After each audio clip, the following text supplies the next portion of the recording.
Good afternoon, everyone. Welcome to this episode of ThinkTank Thursday. I am Candy Kelly, and I'm excited to be your host for this week. Thank you for joining us. Before we jump in, I'm gonna have to give a shout out and show some love to our 2023 Think Tank sponsors. They include Simnox, Redemption Plus, Roller, Betson, and Delta Strike. We are so grateful for their support, which allows us to bring you these episodes each and every week. So super exciting there. You guys know on Thursdays, Turner Entertainment likes to spend some time away from the doing, and we know there's so much to be done, and we want to spend some time thinking about our business. Today, we are going to think in the arena of marketing, and we're going to do that with an awesome guest. Have you heard of Bowling Alley Marketing? If not, let me tell you that Bowling Alley Marketing is a marketing agency that is focused on bowling centers, and they have grown in the last 2 years to a team of 15 people. And their mission is to help businesses succeed and grow using the internet. Today, we're going to talk to their CEO, Forrest Schwartz, who was working for a bigger agency that did different types of businesses and found that he was having a lot of success in bowling centers specifically, and decided to really make that his focus and to really help proprietors and owners of bowling centers get the marketing services that they need to succeed online without breaking the bank. And so we are so excited that he has decided to join us for this week. So let's dive in and get to know Forrest and learn a little bit more about Bowling Alley Marketing. Welcome, Forrest. Thank you for agreeing to spend time with us today. Yeah, really happy to be here. Thanks for the invite. Awesome. For those who may not know who you are, do you mind briefly tell us about your background, what led you to this industry, what it is that you do? Mm-hmm. Sure. So yeah, my name is Forrest Schwartz. I'm the founder of Bowling Alley Marketing. And as you can tell by the name of the company, we do marketing for bowling centers. So I got started in the bowling industry by having a client for the generalist agencies is what I call it. So I used to work with all different types of businesses, breweries, golf courses, bowling centers, restaurants, you name it. And we started having really good success with a friend of mine who owned a bowling center. And in fact, he ended up doubling his business and buying a second location. I ended up buying part of the second location. And so, kind of saw the success of that and thought, you know what, I think this is an underserved industry. And I think, what we do really works for them. So I'm going to basically, throw all the other industries out and only focus on this one. And so we've been doing that for about 2 years now. Awesome. What a cool way of learning about your niche. Mm-hmm. Yeah, I know, right? You were hospitality focused before, so not such a big jump. Brick and mortar entertainment, exactly. Yeah, not a huge jump, but all the stuff that we did just seemed to work better for bowling. So I was like, if we can create more value there, let's just focus on that. Awesome. So when we're thinking about bowling and we're looking at it, you focus in marketing, which I know you just said it's named Bowling Alley Marketing, but I love the BAM part of it too. I see it in your sign and on your jacket there. Mm-hmm. So what are some of those key elements that a bowling center proprietor or owner kind of needs to know about their business before they can even think about what their marketing strategy needs to be? Yeah, I think the first thing you really need to do is look at your, product offerings that you have.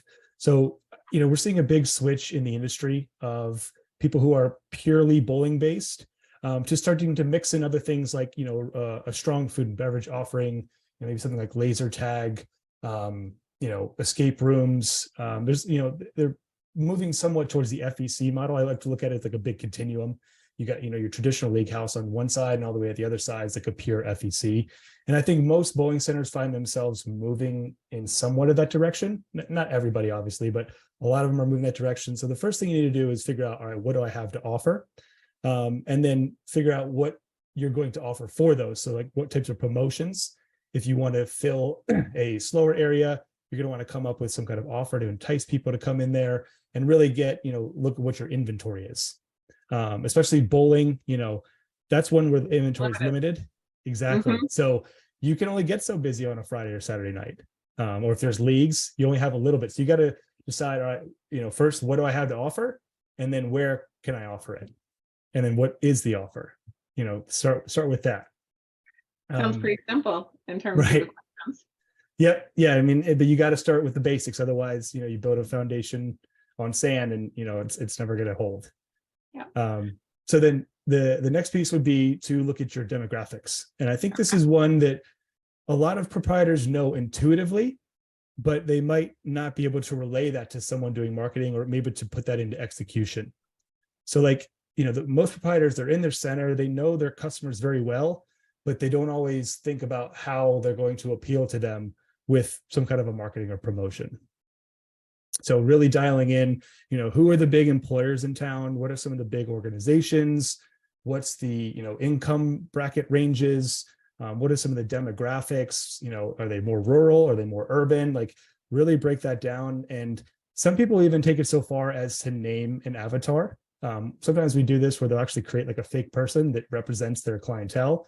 It could be like a mother with 3 kids and, a husband who works or whatever it is, but really get in touch with who your customers are. So when you go to speak to them, you can connect a lot better.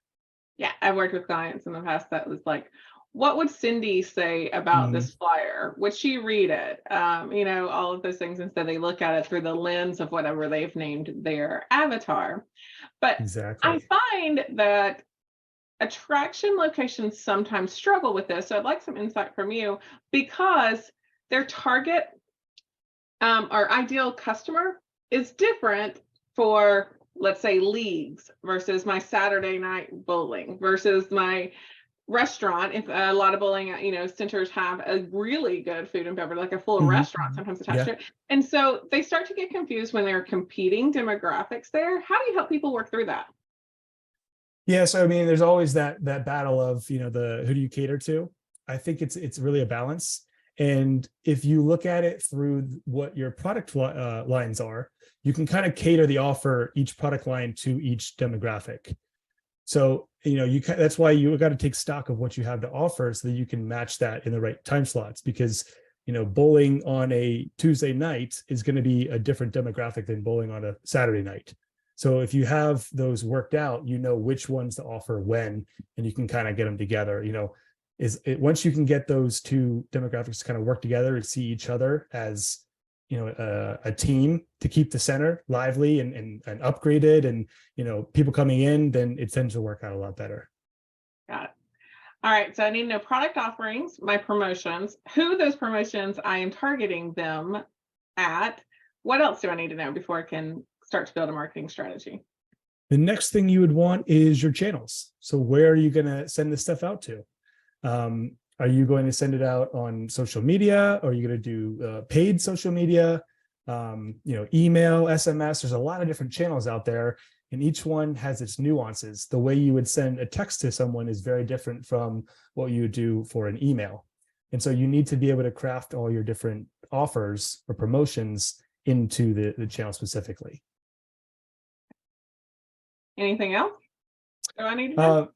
Yeah, well, so then you're to do that also, you're gonna need your creative, you're gonna need your copy as well. So if you're gonna put something out there, are you gonna deliver it in the form of a video? Is there gonna be text with it? You're gonna need all those components of like an ad or your content. Speaking of that, when you work with locations, um, I guess it's helpful if they have somewhat of a branding guide, their color Mhm. scheme, maybe their logo, maybe some phrases that they've come to be known for, or something like that. Is that something that you see very often, or do you help clients sometimes create that branding guide? Yeah, so a lot of the centers we work with are could use a little bit of help when it comes to that. So we end up usually helping them with that because and it's not any fault of their own. It's just when you're a proprietor and you're wearing all the hats, if the lane's down, you're under the machine fixing that rather than spending time on your brand style guide. And it's just the nature of it is that's why we really like working with them, is because we can kind of just take that off their mind and they don't have to think about it anymore. So yes, we end up having to make that for them, picking out some colors or creating a logo or just putting that stuff in. A lot of times they have it in their head. We just need to like codify it. I also notice a lot of, we work with a lot of bowling centers too, that they have the basis of it, but maybe they haven't updated it in a while. And so Mm, they want the more updated because things are logos became more streamlined at one point, where it was less imagery around the logo, very much straightforward. And so they want to need some help bringing it to today's imagery. Mhm. Yeah, most marketing has some form of a shelf life. Yeah. Yeah. You mean you don't miss the clip arts of the Right. PowerPoint back in the day? Right. Sometimes I miss them. They were just easy to find. Mhm. So when you're looking, okay, so these are all the things I needed to know for marketing strategy, kind of putting together a strategy. What percentage of my strategy should I focus on retaining guests versus enticing new business? I know you Mhm. do a ton of teaching on enticing new people, but how should I split my efforts? Yeah, and so I love that you bring that up because retention is really the name of the game. We can get people in there, but if they don't have a good experience, they don't come back. It's all for nothing, and you can't really build like a snowball of business with that. So part of the, if you want to talk about resources, a lot of the resources should just be in the experience that the guest has, because if they go in, they have a great time, you take care of them, they're very likely to come back in some form or another. Now, where we come back in is, or where I say we, but just marketing in general, is when you're trying to get them to come back in more frequently. So I always say, and I learned this from proprietors, but basically there's only 3 ways to grow your center. You can increase your average ticket, you increase your average frequency of like how often someone visits, or you increase the new customers. And so much we want to focus on like the new customers, but really your current customers are the best customers, and it's way easier to get them to come back in. So what we want to do then is just give them reasons to come back in. Like if you can just get someone. So most centers that I see, their average frequency is about 1.5 to 2 times a year, believe it or not. So that's 2 times every 3 years, or twice a year is really all they're coming in. So imagine getting 25% of your customers to come in 1 extra time a year. That's a huge increase in business. Mm-hmm. So it's just finding ways to get them to come in. And when it comes to those, there's a lot of different targeting you can do, whether it's like, you can upload your customer list to Facebook, you can send out email blasts. I really like doing texting. It was working very well for us, just to text an offer and say, hey, do you and your family want to have fun tonight? Let us know, yes or no. And if they say yes, you can send them the details. If they say no, you say, no worries, hope to see you in again soon. But stuff like that is what gets them to come in over and over again. Got it. And then also, so those are what are your top tips for retaining those guests? I heard you say text messaging, which I don't think very many people use in our industry a lot. So that's interesting. What else would you like if someone's like, if you had a list, a couple of things, choose from these things, you got to try to at least do one of them. What are those few things that you would suggest? Yeah. So without a doubt, the first thing I always say is, make sure they have a good experience. I think, that goes without saying, is that is your marketing, and especially, and I talked to Beth about this when we had our interview, is that events like event sales is almost its own form of marketing, because when one person comes and they bring 10 of their friends, or the company comes and brings 30 of their employees, you just marketed to them, and it's the best type of marketing there is. Yeah. So if you can give them a good experience. Obviously, since we focus on sales, it's in the way of birthday parties and group, like we have statistics that show that so many people, like 60 to 70% of people, are exposed either from an event they were invited to and didn't come to, but something to do with an event, whether it was with a school or whatever. And that's how they came to even know that you were in existence, because people don't look for things until they need them. And so I have 2 kids. I assure you, before I had 2 kids, I was not looking for children's entertainment centers. Like I was not on my radar. I didn't even know to think about them. So even if I knew they were in my neighborhood, I didn't retain that information. But once I had kids and then I started getting invited to birthday parties, I was like, oh, I had no idea there was a petting zoo farm right over here, or a llama farm, because I was not looking for those things. Right. Why would you? It's just not in your mind. And I mean, I'm sure providers hear all the time. It's like, oh, I've lived here for 10 years. I didn't even know you guys were here down the street.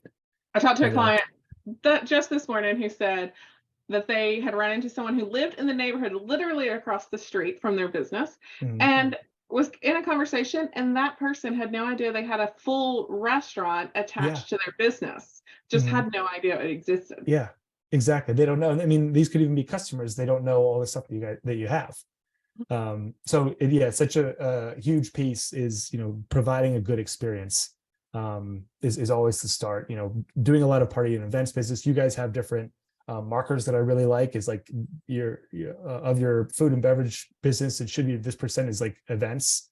And I think that could be easily a key strategy that's going to outperform maybe just sending out a direct mail kind of letter.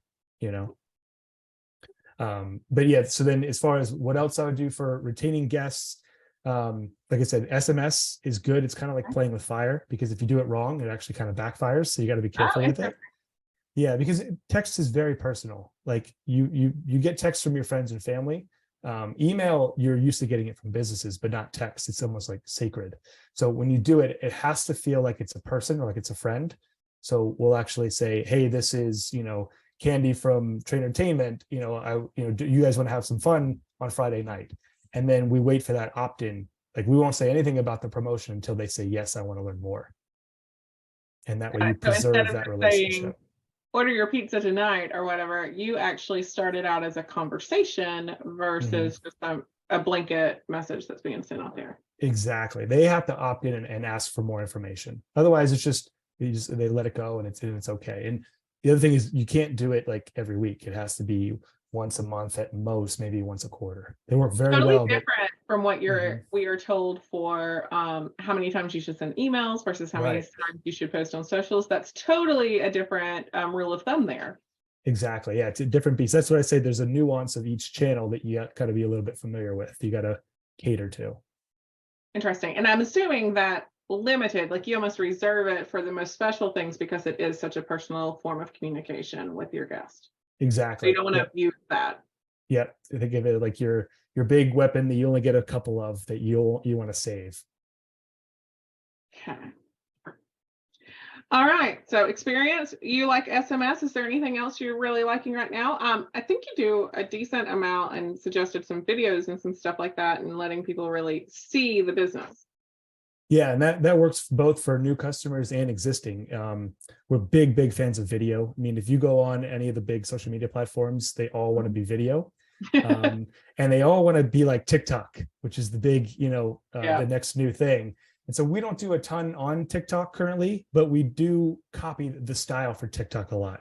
So it's like the full screen video with like short cuts, 10, 15 seconds with some music and like really quick cuts in. That tends to do really well for us. We even sometimes with like the captions or the voiceover, you don't actually have to do TikTok, but copy the style, and because all the other social media platforms are chasing them and trying to replicate what they're doing. I'm going to put that to the side for a second because I may ask you a couple more questions about video because I do feel like we have a lot of owners who are trying to do it. So, all right. So retaining guests, making sure they have a great experience when they come in there for any other reason. SMS, but use it sparingly because it is personal. And so it's like friends talking to friends.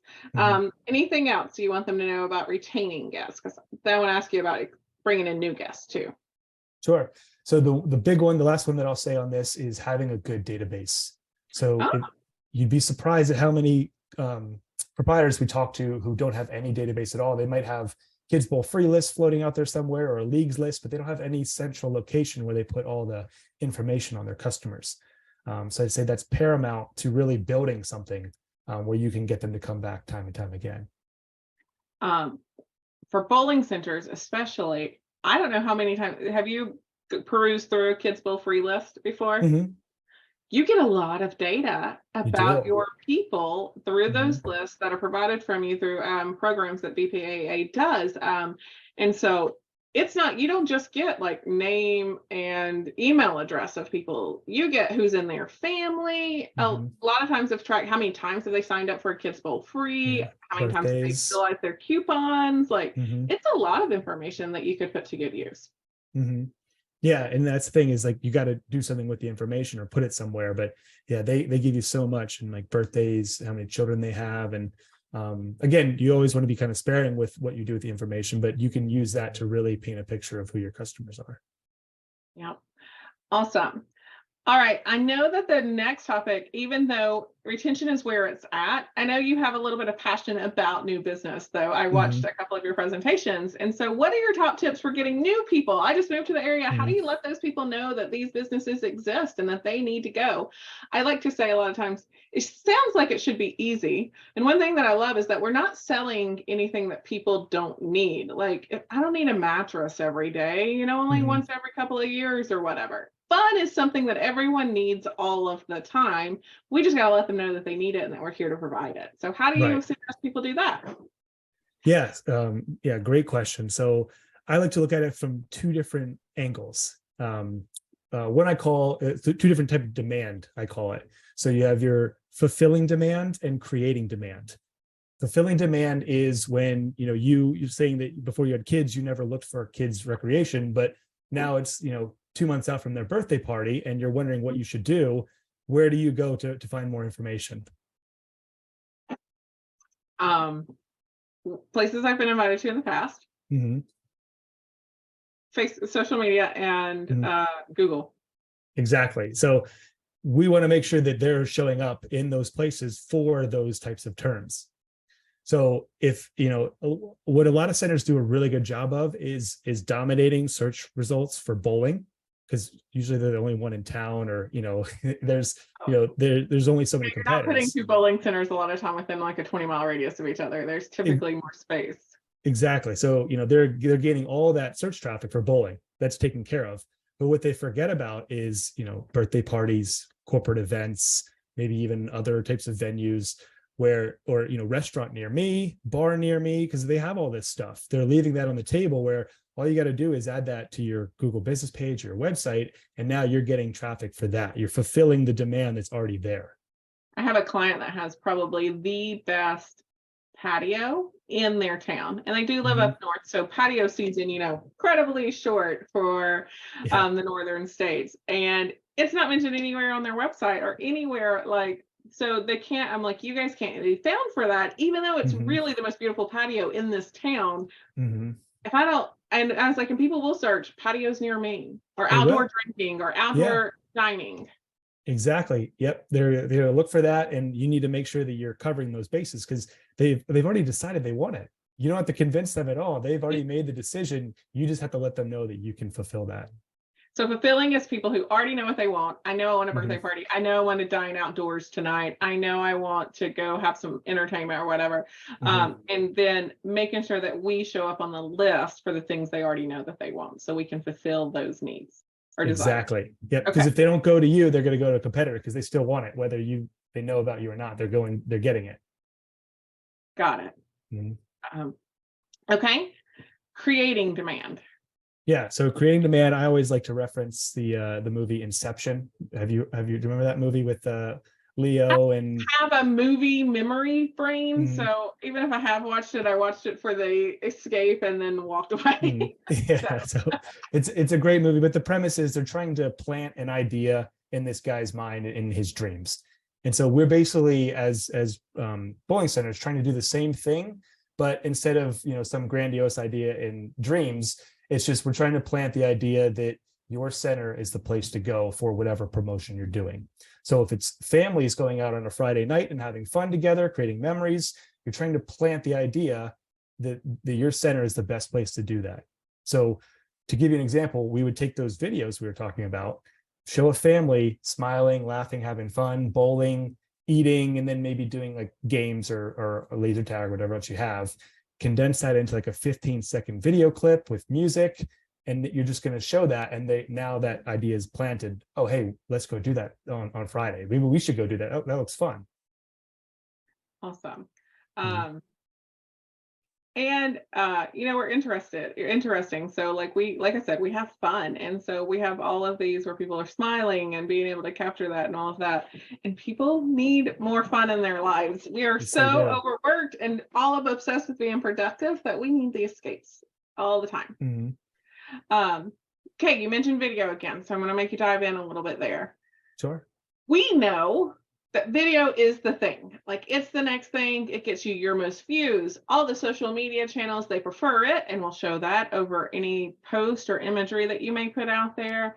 It gets shared more than anything else. So we know all those things, but yet I know so many business owners are intimidated to Mhm. even dip a toe in it. So Yeah. what kind of words of encouragement or tips would you give them to just get them to like have that little bit of courage to step out of their uncomfortable and do the videos?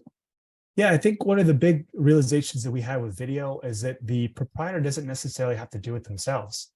And you could and you don't have to go crazy with like hiring a photographer or videographer that's $3,000.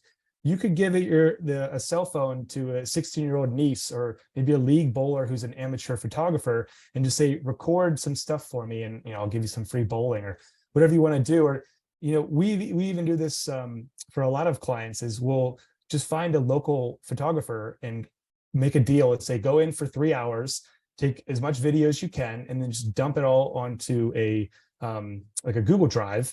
And then now you have a repository of video for like 3 years because it doesn't go bad. You can just reuse and take little cuts, little scenes, and create those ads from just 3 hours one time for 5 years. Awesome. If I'm not hiring a marketing person like yourself, which I Mhm. highly suggest that people look at their budget and make room for it, but are there any like what are the tools you suggest people use?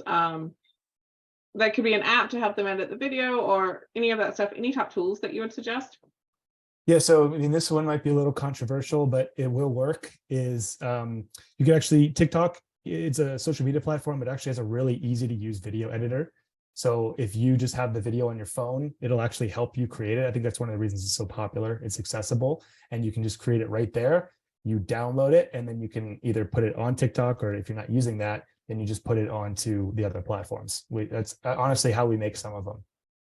Oh, very cool. I didn't realize that you had the ability to download. I am not a Mhm. TikTok user. Yeah, me neither. I'm not either, but it works. So I did not realize you had the ability to download them if you weren't posting Mhm. them there.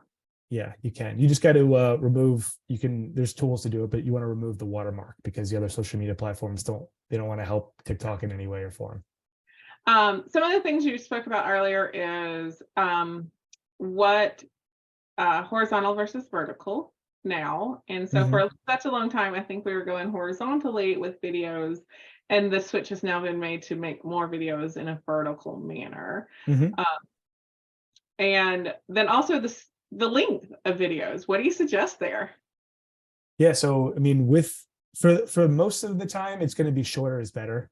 I mean, 30 seconds or less is going to be able to convey most of the points you want to get across. And unless you have some really long thing to say, you're going to get just as much bang for your buck, and they probably even like it more if it's just short and quick. So I would say, 30 seconds or less is typically your best bet. Awesome. Uh, the few other questions that I have are just when you're looking at the channels, I don't have to be everywhere, right? Like, can I just choose one or two and just learn those? Like, what do you suggest there? Because that all of that seems very overwhelming. Yeah. Yeah, it absolutely is. I mean, like it's not easy. I mean, it is a lot of work to do all these. So if, worst case, I'd say pick one channel and get good at that one before, go deep before you go wide when it comes to that. Do one pretty well rather than all of them mediocre.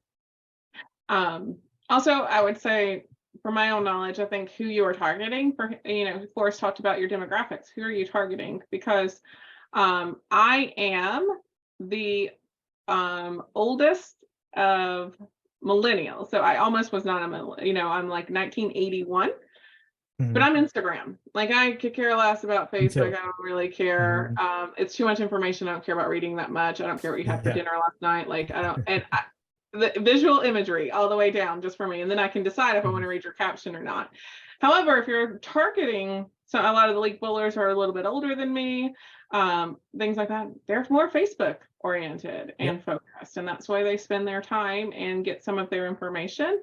And if you're going younger, you got to decide if you want to do TikTok or not. Yeah. Right. Yeah. Exactly. Instagram's still up there, I think, with some of those, but TikTok is, you're right, it's becoming the next main thing. Yeah, it's coming up quickly. But yeah, that's a great point, is that again, know your audience, and each channel has its different user demographics. Mm-hmm. All right, Forrest, we have a signature question. You've given us so much information to think about. You know that Trainertainment, you met Beth, so I'm sure that you have learned that we are obsessed with growing people, and we believe that if you grow your people, you grow your business. And so we like to ask everybody who comes to Think Tank Thursday the same signature question. So are you ready? Yes, absolutely. All right. What do you do on a consistent basis to grow yourself? Yeah, great question. And actually, believe it or not, one of our core values at BAM is that learners are earners, and that we want to be 1% better every day. So we're big believers in that too. I love that you bring that up. Things that I do is big into reading. Actually, I pulled over here. I keep a pretty decent stack of books on the desk. We share some of those. I have traction over there on my bookshelf. Oh yeah, EOS. Yeah, I remember Beth mentioned that she's an implementer now, which is really cool. And I think that you could do a whole entire show or business on implementing for bowling centers, because it would help them so much. But yeah, I'd say reading, and I just consuming materials about the industry as well. The podcast that I do is, selfishly, I mean, for everybody, it helps get the information out, but selfishly, I learned so much just from talking to proprietors. So that's a huge one, is that I just interview people who are, top of their class, and get to learn all the things that they've done well, because fortunately, proprietors are just so sharing and open. So they're just happy to teach. Like we said, most centers are the only one in town, so they're not competing directly with anybody. So they just want to help. And I learned so much from talking to those people. That's awesome. Speaking of your reading, you just said something that you try to be 1% better every day. Have you read Raving Fans in the past? I haven't. No, I got it from what was it, Slight Edge. It talks about that, to say, I want you to do it increase by 50% or anything, people will freak out about big numbers. But if you break that down and say, I want you to do 1% more this week than you did the last week, by the end of the year, you could be at that 50% plus, but you're not focusing on the big number. You're being 1% better than what you did before. And that people can grasp that, because it doesn't seem like too audacious. You put something too big out there, especially for the ones who are executing to hit those goals. Leadership loves big goals. Like leadership teams, they love those audacious out there goals. But the people who are doing it and executing, they can get very overwhelmed if the goal's too big. And so to talk about it down like that. And I mean, that's really how real life is, right? You don't make real life typically in giant leaps. It's typically a little bit each day is how you actually get to the goal too. Yep. I worked for a franchise system, and every franchisee that came on, they were required to read Raving Fans before their training. So that's in there too. Next time you see me, it'll be on my desk. Yeah, it'll be on my desk next time. Oh, one thing I did want to add is that I'm really looking forward to buying the Trainertainment materials on the event sales. That's something that we're purchasing and going to implement to try to help other clients with that too, and send them your way. I know Beth will be amiss if I did not say, she wrote the book. She's got People Buy From People, How Do You Connect Personally in Impersonal World? And what I'm holding up is actually a workbook. So you know how often you read so many books and you're like, oh, I should do that, or I should do that. I should remember that. But then you're done with it. You don't always go back. So we created a workbook to go with Beth's book. So you actually had to write down some of the things that you were thinking through, so that maybe they would be stickier and you would implement them after you read the book. So I love that. Awesome. Well, lots of great information. I'm sure people would love to learn more about bowling alley marketing, learn more about you, or listen to your podcast. So where do we send them? Where can they learn more? Absolutely. Yeah. Thank you. I would say bowlingalleymarketing.com is our website. Our podcast is called Striking Success, where we just interview, proprietors, industry leaders, vendors, and try to, get the idea of what's working today, so that we can share that. Because like I said, we're fortunate that proprietors are so open and willing to share. So that's just on YouTube or Spotify, Striking Success. I think the YouTube link is Bowling Alley Marketing is the channel, but Striking Success is the podcast. Oh, lots of fun. Awesome. Well, we will put those links out, and when we put ours on YouTube and Facebook to let people make it easier. And then again, thank you. You have lots of ways that you could spend your time, and so thank you for sharing some of your expertise with our audience. Yeah, thank you so much for having me. This has been a blast. I really enjoyed it. Awesome. Bye. All right. Take care. Thank you again to Forrest for taking time and sharing his expertise. I took quite a few notes here. I hope that you guys did too, and were able to learn a little bit at this week's episode. So as just to reiterate where you can find Forrest, as I'm sure you might want to learn more, you can go to bowlingalleymarketing.com. Through that, you can contact them. They already have links to their podcast. So if you have trouble finding that, you can just go there. It will direct you to their podcast, give you some case studies, show you what they do. So that's the place to go learn more if you are interested. Thank you to all of you for taking time out of your busy day and spending it with us this Thursday. Thanks again to my 2023 digital sponsors. And then just remember, guys, if you have an idea for ThinkTank, if you want to be a guest on ThinkTank, or if you would like to sponsor an episode of ThinkTank, please email me, candy@trainentertainment.net, and we can talk about any of those things whenever you are ready. So thanks, everyone, and I'll catch you on the next episode.